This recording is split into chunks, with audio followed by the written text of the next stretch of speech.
I just got off the phone with one of our partners 3 days ago, and she said, every single person that you're bringing to the table is far and away better than any of the people that we're finding on our own with experience. Because what they're coming with is maybe they have tangential experience doing something else, but they are really hungry, driven, and ready to go. They're learners. They're demonstrating what they can do. And she just said, just in general, they're more hungry right now than what we've seen and what we're finding on our own.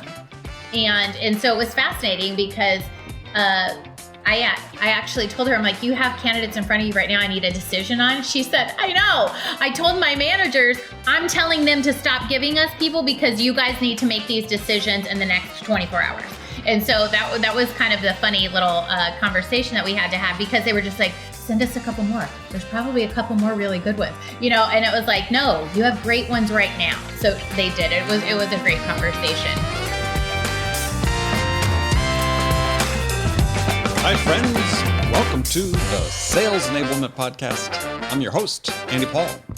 That was Christine Rogers. Christine is the president and COO at Aspireship. And in our conversation, we talk about the Aspireship program. If you haven't heard of it, Aspireship is a program that individuals enroll in to prepare themselves for a position in sales at a SaaS company. As they call it, reskilling and job placement platform that helps you pivot your career into SaaS sales. So we dive into the components of the Aspireship program, who it's for, what people learn that prepares them to be more qualified candidates for SaaS sales jobs. We also talk about Aspireship's business model and how they make money, and what the longer-term vision is for the company. And we also talk about the data and what it's revealing about the graduates of the Aspireship program and how they are faring in the workplace. We get into all of this and much, much more, but before we get to Christine, I want to remind you to subscribe to this podcast wherever you listen to it. And also want to remind you to check out my latest book, Sell Without Selling Out. In it, you'll find a modern, human-centric framework for increasing your win rates and shortening decision cycles without having to resort to the salesy behaviors that your buyers really dislike. It's available everywhere you shop for books, online, and in stores. Okay, let's jump into it with Christine. Christine, welcome to the show. Hey, thank you. This is going to be fun. I'm looking forward to it. Well, see, you're so optimistic. You're thinking that even before we get started. Well, I'm setting expectations. I'm putting it right into your brain what I want to do today. All right. Well, gosh, now I feel pressure. So, all right. So tell us a little bit about you and what you do. I am the president and COO of a company called Aspireship. And what we do is we help individuals that want to get into tech sales, so specifically SaaS. We have an online course that is free for them to take. And if they can successfully complete and pass the course, we will introduce them to our hiring partners who basically agree with our way of being and our way of thinking around competency and character trumps experience. And so they are already primed to say yes to candidates based on their aptitude and what they can prove competency in rather than their resume. Okay. All right. Well, so we'll dig into all those things. So What was the impetus to start Aspireship? So Corey is the CEO. He and I had worked together at a previous company. And, my company at that time, they had just acquired his company when I was hired as a sales leader. So I was teaching them to sell two types of both the core product and also then upselling his product. And we kept hearing over and over, especially Corey was hearing, how do I get into sales? If I'm a tech support rep and I want to get into sales, I was like, sure, I'll take you, but you have to be able to do the job, and you have to pick up a quota. And that really scared people. They were like, I think I can, but I'm not sure. How can I figure that out without doing? And so a few years ago, Corey came to me and said, Christine, I have this idea. What would you want? You've hired hundreds and hundreds of salespeople over the last 10 years. What would you want them to know before they ever walked in the door? And what, if we could have someone prove competency around it, what would it be? And that's how we built the course. So it's a foundational course, both hard and soft skills, that really does kind of teach them the overview of what it means to be in a SaaS company, and also has a consultative selling methodology along with it. And the course, actually, they have to both complete an assessment at the end that is multiple choice, and also they have to complete role plays that are then hand scored. So, so the goal for the companies that are hiring people out of your program is they get what? Somebody that it's decreasing the chances of a bad hire? I believe that most sales leaders will tell you that some of their best hires they've ever made didn't look great on paper, but they've done extremely well. And they're trying to replicate that over and over again. Like, how do I find more of those people that are like the diamonds in the rough that nobody would give a chance, because those Right. people are amazing individuals. They are great as far as, personality and what they add to the team. They're very they're very hungry and driven. Like, somebody give me a chance and I'll do the job. And so I think we've all, most sales leaders would say we look for those people. We're now just being able to highlight those individuals in a better way for those companies, to be able to say, you don't have to guess, because the way we present them is almost like a dating profile. It's like, watch them actually do the work. We actually show them one of their raw role plays. We add in details around them that have more to do with their whole person, rather than just 30% to goal, blah blah blah blah blah, all these different numbers that they may not have if they haven't done sales before. And then we also embed a couple of different things in there, so they really do get a chance to see them in action before ever having to bring them into the hiring process. And what it does is it gives candidates a different way to showcase their talent. And we tell them, the least interesting thing about this entire profile is the clickable link to LinkedIn and the resume attached. The most interesting thing is watch them do the work, and then look at the resume, and you'll be surprised that they haven't had that they haven't had that experience, and watch them do it. They actually can. So we're showing and showcasing people in a totally different way, and it's all through the product. So your customers are not the students, your customers are the companies that are hiring people that come through your program. Correct. And what do they, it's sort of interesting, because all these SaaS companies in general, not so your clients, but there's been lots of discussions LinkedIn about frustration, people expressing that they want to get a job in SaaS, but disqualified because they don't have SaaS experience. Yeah. So people coming through your program still don't have that experience. Correct.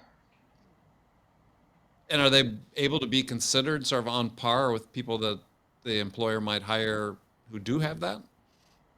Well, I believe so. I mean, our partners, I just got off the phone with one of our partners 3 days ago, and she said, every single person that you're bringing to the table is far, far and away better than any of the people that we're finding on our own with experience. Because what they're coming with is maybe they have tangential experience doing something else, but they are really hungry, driven, and ready to go. They're learners. They're demonstrating what they can do. And she just said, just in general, they're more hungry right now than what we've seen and what we're finding on our own. And so it was fascinating, because I actually told her, I'm like, you have candidates in front of you right now I need a decision on. She said, I know. I told my managers, I'm telling them to stop giving us people because you guys need to make these decisions in the next 24 hours.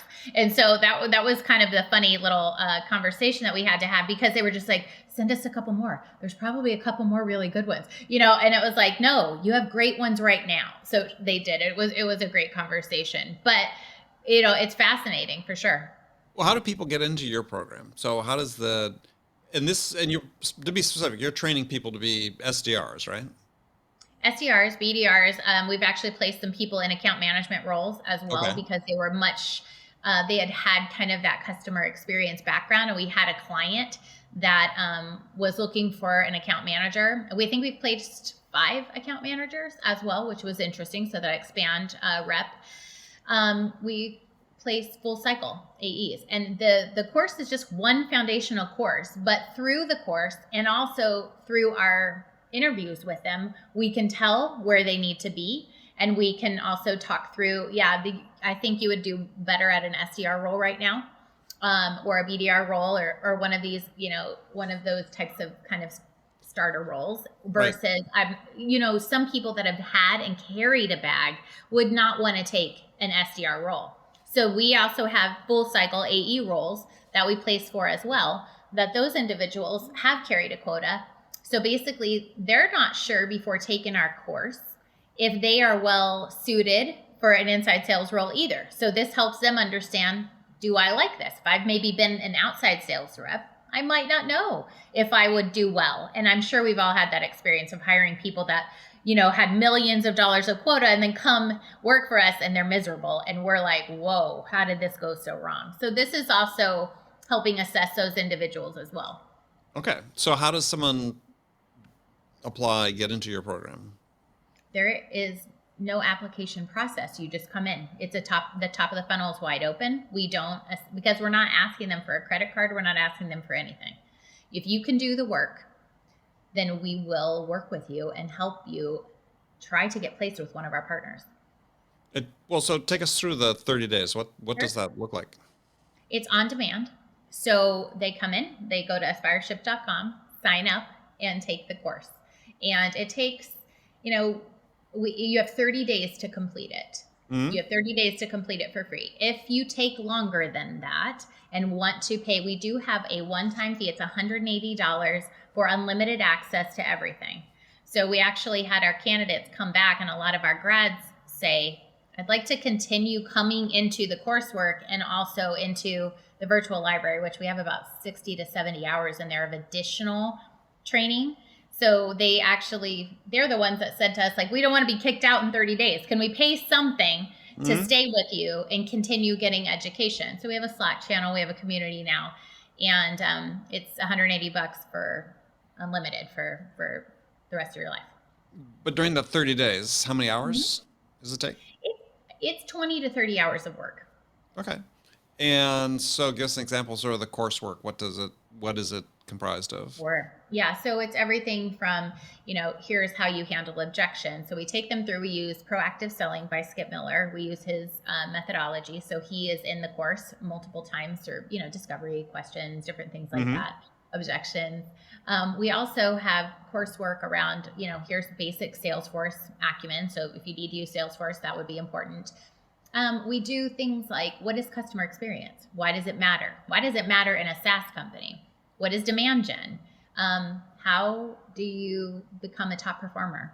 How do you engage with senior leadership? So different things like that are a little bit more soft skills, but also information about how a SaaS company really makes money and why it's important to keep good customers. Mm-hmm. So those are examples of some of the coursework that we have. And so somebody gets at the end of, and is there, at any point in that time, you talked about, do they get coaching or? Not till they're done. So at the end, they have to complete the course and get to the end, pass the assessment. And then at that point, if they pass, we engage with them and have a grad call. And then we get a lot of information from them about what they're looking for. Mm-hmm. And yeah. Interesting. So, what percentage of your graduates do you place? Well, that's an interesting question. We don't force them to go with our partners. Right.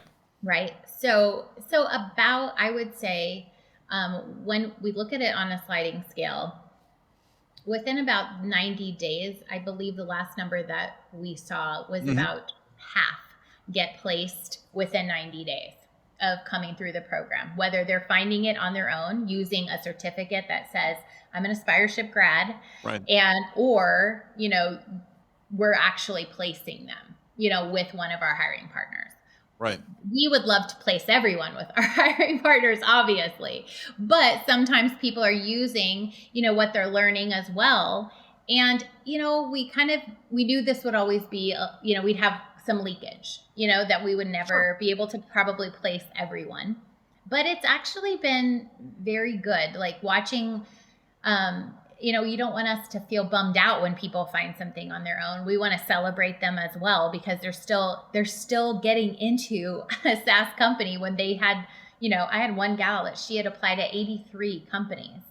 And the first company that we presented her to, she went through the process and got hired, and she actually panicked, like, I don't know. Is this is this going to be okay? Because it was so strange. The experience was so different.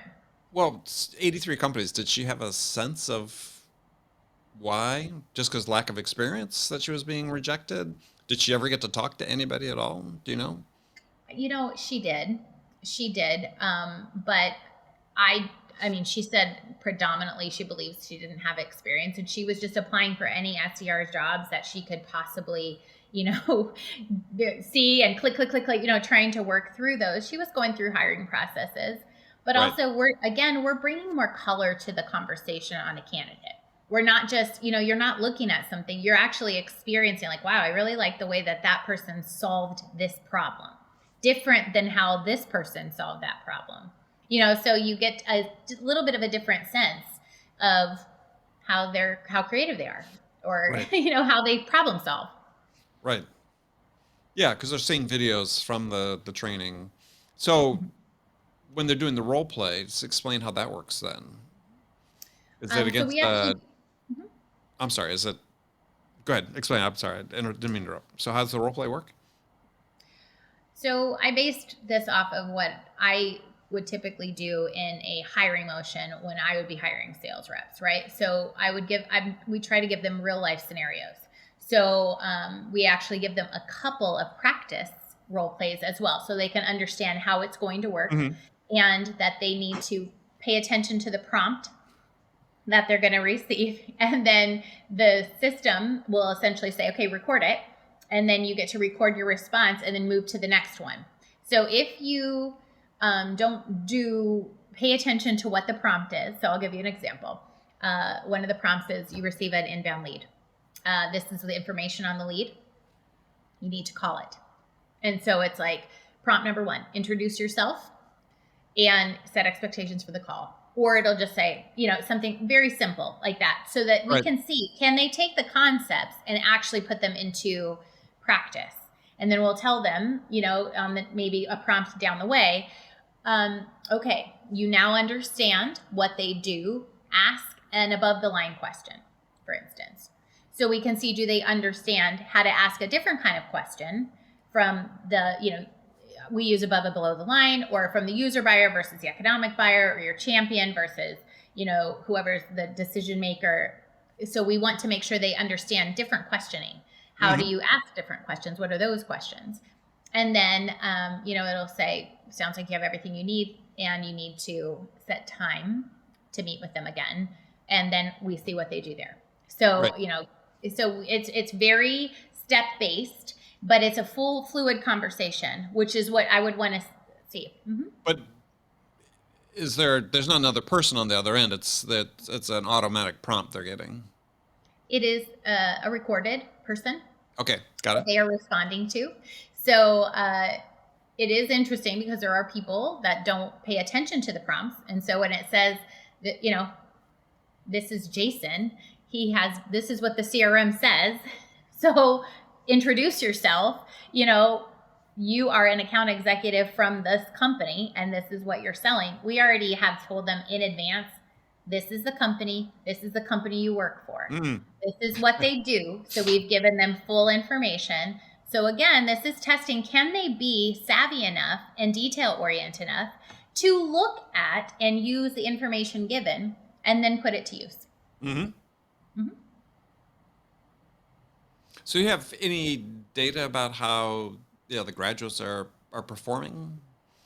Yes, we do. So that is a metric that we track, because I think that's a really important one. So number 1, at the 90-day mark, I believe that's where it's a hiring problem versus not a hiring problem. That's about right.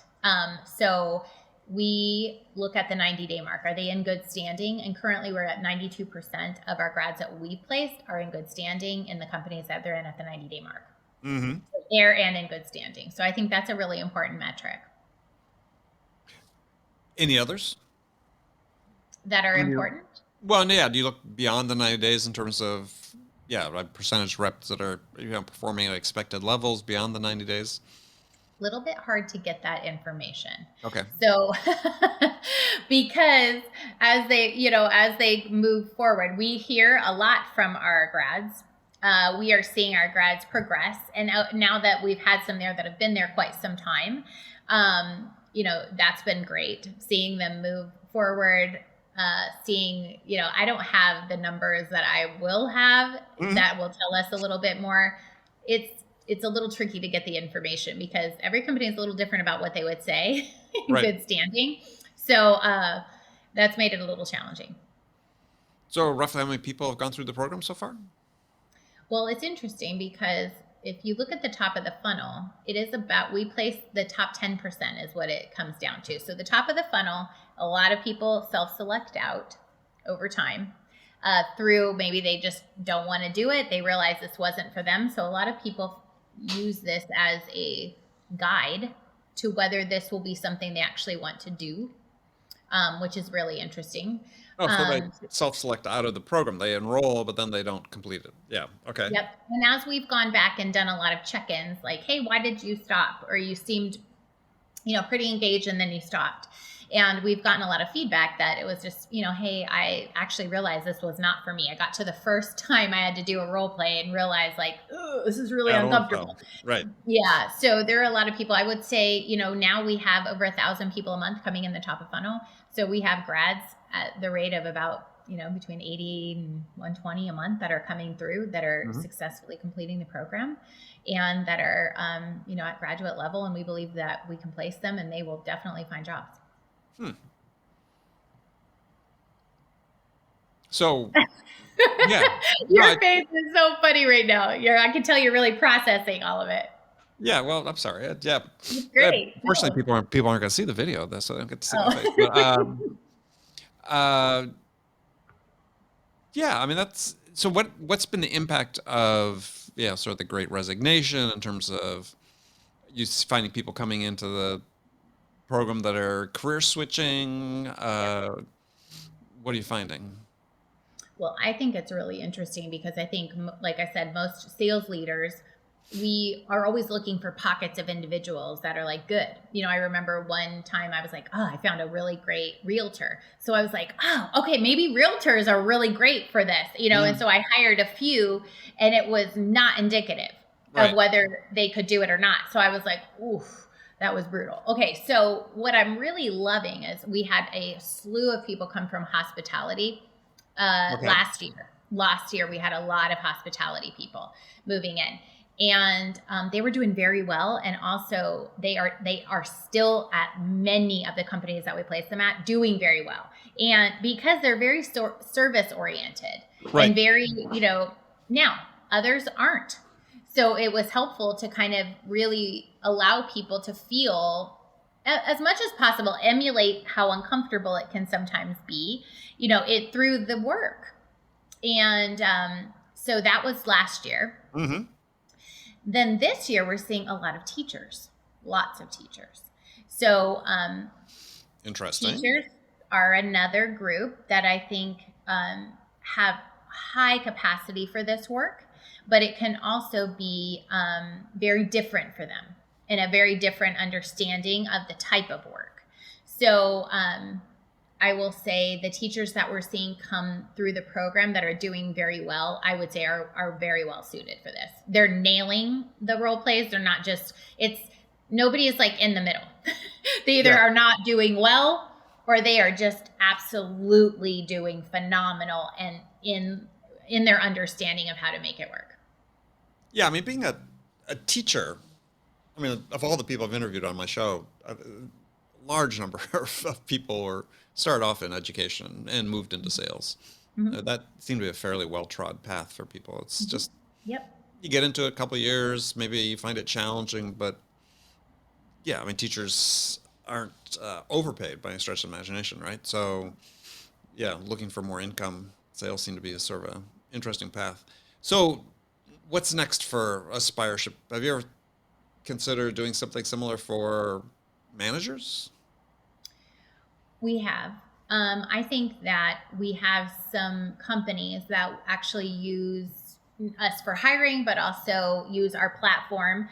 So, they might have SDRs that they want to then get into closing roles. They'll actually use some of our training and our platform and things to do that. I think it could be very, very useful as far as for a path for our grads that are like, okay, great. I've been in my company that you placed me in for a year now, and I Right. want to I want to be the team lead. I want to be the manager. What can you do? I think we'll absolutely have some things for them as well, Good. as far as the path, what that looks like. What do you need to know before, also, are you well suited for it?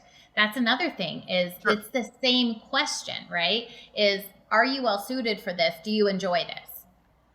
Well, yeah, I think a couple things would be useful. One is companies have this tendency to want to promote high performers into management, Yeah. which clearly is mismatched, and many of them are not well suited, but they have really no frame of reference, right? Is they don't know Right. whether it's something that would suit them. They think it's something they should want to do, but yeah, maybe it's just not for them. So having some way to have people sense and get a sense of what that'd be before they join as a manager, I think would be great. But also, we just need to do a better job of enabling managers. So, yeah, I think they can help in that regard. I think would be useful too. Yeah, I think so, especially because they already are accustomed. Most of our people that are doing the unlimited plan, they're very accustomed to our type and style. And I bring lots of different people in to do our Aspireship Live webinars that we do. And so they're getting a lot, it's not one size fits all. There are a lot of different ways to do sales. There are a lot of different methodologies. While we're giving you a consultative methodology to start with, that's foundational. And you're going to bring bits and pieces of lots of different types of thinking around this. And that's good. And we want them to do that. So they're very accustomed to how we think about that. Right. And so I think it would make sense that those that want to stay around will come to us for all of those things too. Yeah. So when you're selling your services to your hiring partners, what's sort of the biggest objection you get? Usually there's some because it's two buyers, right? It's whoever's doing the sales leaders. Within 5 minutes of talking to me, they get it. They're like, all day long, I wish I could have, this is what I need. I need to know if somebody can do it. Right. I don't care about all these other things. Right. So the sales leaders get it. The interesting challenge we have sometimes is with the talent acquisition side. Because the established way of thinking is that the ATS pulls from the resume, does these things, this is what we do. And so, really the way that I think about that is we want to enhance what talent acquisition is already doing in the business. And usually talent acquisition individuals and leaders, they're not awesome at sales hiring because it's something you have to really, it's just its own unique little thing. Sure. And so we want to be able to help, but sometimes I think that can, butt up against the established way of thinking there. So then I've got, a sales leader and a talent acquisition leader that are a little bit at odds around how they're going to solve this problem called I need reps carrying quota in a month. Right. And I need them. We need them, and we need them yesterday. So that can be a little bit of a challenge, just having those types of conversations, just making sure we're all treading lightly and being respectful. Yeah, well, I think talent acquisition would welcome this, just because they have to be having, well, even the best of circumstances, it's hard to recruit, but these days in particular, it's very hard to find people. It is. And also, it could be the other way as well, where talent acquisition is like, we need somebody, we don't want to pick a regular firm. We want to try something new here. And these are individuals that are not having to sign anything or do an income share agreement or anything. These are people that are giving of their time and nobody's making them do it. So these are people that we want. And sometimes the sales leaders are on the other hand, are saying things like, I don't know if he can do it because he hasn't done it before. So what we've got, for the most part, though, I will say, once I talk to people for just a few minutes, This all makes sense. If you've been in our space for any length of time, you know that there's some antiquated thinking that in order to get great people that want to stay for any length of time, you're going to have to do something different. Yeah, well, you talked about income share. So there are firms though that are doing that, basically analogous to what you're doing, except their model is reps coming in, signing an agreement to share some portion of their income for some period of time. How typically do those work? That's what some of the other kind of like training boot camps and things do. We just started this company. We never wanted to do that because we wanted it to truly be a meritocracy, that if you could do the work, then you can, this is what it is. And yeah. So I don't want to say much about that other than like it was a choice that we made early on to allow as many people the possibility, to come in and to learn. And Right. some of those will get paid for and some of those we won't. But at the end of the day, I will say, even when our grads have gone to other companies, it has always been great because they do well. And then usually the leader's like, where did you learn this? Mhm. And so it ends up being, they'll say, talk to Christine. Their team helped me and I found you guys before they could even place me. And so it ends up being, I get lots of very interesting conversations from our people going out in the world and doing great work. And so that's worked out pretty well for us too. Very cool. Very cool. Well, Christine, thank you so much for joining me today. Thank you for having me. This is a great conversation. I appreciate it. Yeah, no, I appreciate you coming. So if people want to learn more about Aspireship or connect with you, what's the best way to do that? We're at aspireship.com, and you can certainly connect with me on LinkedIn. I'm all over LinkedIn. Perfect. All right, Christine, thank you so much. Thank you. Okay, friends, that's it for this episode. First of all, I want to thank you for taking the time to listen. I'm so grateful for your support of the show. And I want to thank my guest, Christine Rogers, for sharing her insights with us today. If you enjoyed this episode, please subscribe to this podcast, Sales Enablement with Andy Paul, on iTunes, Spotify, or wherever you listen to podcasts. And as always, thank you so much for investing your time with me today. Until next time, I'm your host, Andy Paul. Good selling, everyone.